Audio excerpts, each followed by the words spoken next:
2024 लोकसभा चुनाव के बाद यूपी में दो पार्टियों के ऑफिस में लग जाएगा ताला। योगी ने बनाया ऐसा प्लान। पीएम मोदी का साथ मुसलमानों के कंधे पर सीएम योगी का हाथ। 5 फॉर्मूले से छिनेगा सपा बसपा का वोट बैंक।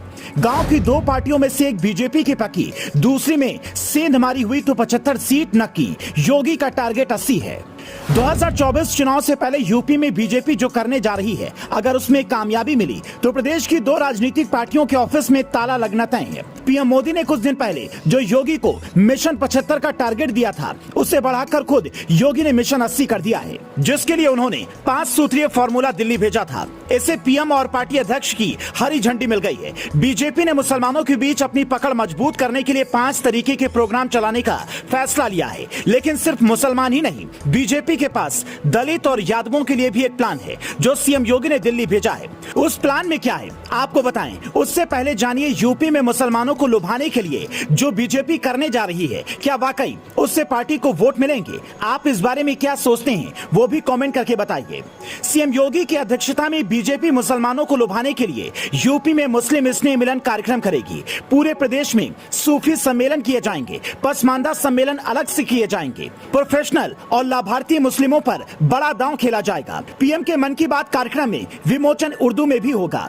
सीएम योगी के मिशन 80 के लिए मुसलमान क्यों जरूरी है? क्योंकि सूबे में करीब 20% मुसलमान हैं। 2 दर्जन से अधिक जिले ऐसे हैं जहां 20 से 65% तक मुसलमान आबादी है। 90 से ज्यादा विधानसभा सीटों पर मुस्लिम वोटर निर्णायक भूमिका में होते हैं। 29 लोकसभा सीटें ऐसी हैं जहां मुसलमान वोटर प्रभाव रखते हैं। इसलिए बीजेपी के मिशन 80 के लिए जरूरी है कि मुसलमानों को भी लुभाया जाए।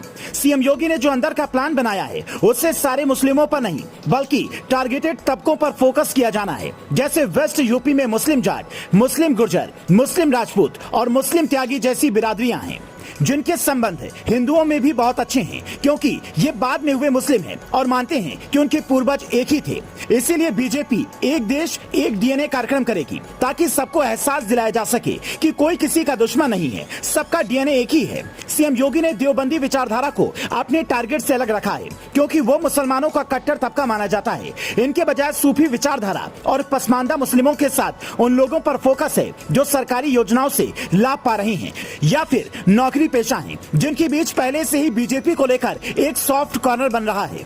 सोचिए अगर मुस्लिम वोट में भी बीजेपी ने सेंधमारी कर दी तो सपा और बसपा का क्या होगा? बसपा के दलित वोट बैंक में पहले से ही बीजेपी ने बड़ी सेंधमारी की है। सपा के पास भी ले देकर मुस्लिम वोट ही ज्यादा बचा है। जो जाट वोट इस बार मिला था वो ARLD की वजह से था। ग्रामीण मुस्लिम वोटर में अब एक बेचैनी है कि बीजेपी से दुश्मनी किस बात की है। इसमें सबसे अहम रोल फ्री अनाज का रहा है। आप जानते हैं कि यूपी के हर गाँव में 2 पार्टियां होती हैं जो प्रधानी के चुनाव में बनी होती हैं। पहले एक पार्टी सपा और दूसरी बसपा को वोट करती थी, लेकिन अब एक पार्टी की जगह बीजेपी ने ले ली है। दूसरी सपा या बसपा होती है। कांग्रेस का तो कोई नाम ही नहीं है। लेकिन अगर मुस्लिम वोट इधर खिसक आया तो बसपा खत्म हो जाएगी और सपा का वजूद हिल जाएगा, क्योंकि यादव वोट बैंक पर पहले से ही बीजेपी की नजर है। दलितों की सेंधमारी के बाद यादव पर और ज्यादा फोकस होने वाला है। बीजेपी उन यादवों पर फोकस करने वाली है जो यदुवंशी नहीं है या सपा से किसी वजह से नाराज हैं। इस तरह से वो अपने कोर वोट के साथ इन टुकड़ों वाले वोट लेकर मिशन 80 में कामयाब होना चाहती है।